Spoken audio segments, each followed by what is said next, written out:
ये कहानी है एक टोनी चिड़िया की और एक काले कौवे की, जो कि टोनी चिड़िया के पड़ोस में रहता था और निहायत निकम्मा था।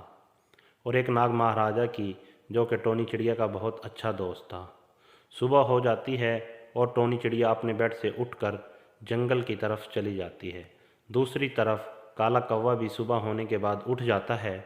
काला कौवा निहायत निकम्मा और निखट्टू होता है और वो दूसरे परिंदे के घोंसले पर कब्जा किए बैठा होता है। काला कौवा चूँकि निहायत निखट्टू था, इसलिए वो मेहनत नहीं करता था और हर वक्त आराम करता था।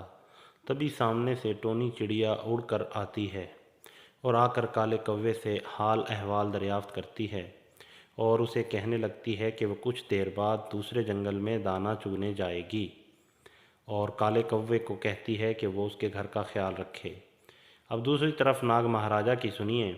उसके कुछ रिश्तेदार दूसरे गांव में रहते हैं। तभी नाग महाराजा सोचता है कि वो दूसरे गांव में अपने रिश्तेदारों से मिलने चला जाए। तभी वो सोचता है कि उसे टोनी चिड़िया के पास जाना चाहिए और उसे बताना चाहिए कि वो दूसरे गांव में जा रहा है और टोनी चिड़िया उसके घर की देखभाल करे। तभी वो टोनी चिड़िया की तरफ जाता है।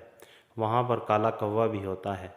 तो वो टोनी चिड़िया को कहता है कि वो दूसरे गांव में जा रहा है और टोनी चिड़िया उसके घर की देखभाल करे। ये कहकर नाग महाराजा वहाँ से चला जाता है और टोनी चिड़िया भी चली जाती है।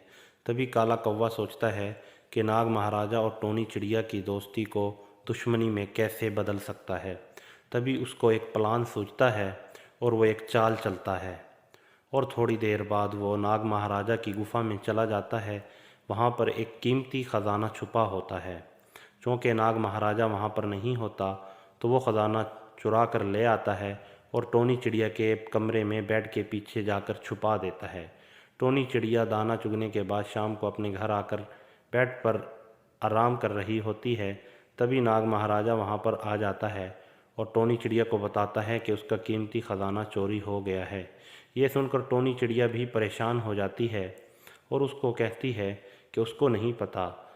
तो नाग महाराजा कहता है कि वो टोनी चिड़िया को अपने घर की देखभाल का कह कर गया था।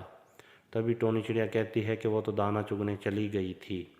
तो नाग महाराजा गुस्सा होता है और गुस्से से अपना सर पीटने लगता है और वहाँ से चला जाता है। काला कौवा नाग महाराजा की गुफा की तरफ चला जाता है और नाग महाराजा की गुफा के पास पहुंचकर नाग महाराजा को कहता है कि उसका ख़जाना टोनी चिड़िया ने छुपाया है और उसको अपने घर में छुपा दिया है।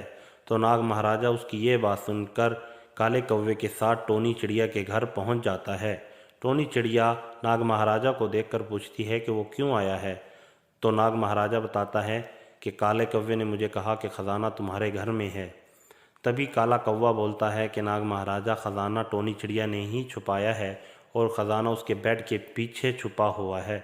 तभी काला कौवा ख़जाना निकाल कर नाग महाराजा के सामने रख देता है और टोनी चिड़िया परेशान हो जाती है और नाग महाराजा बहुत ज़्यादा गुस्से में आ जाता है। आगे क्या हुआ ये जानने के लिए कहानी का दूसरा हिस्सा देखिए।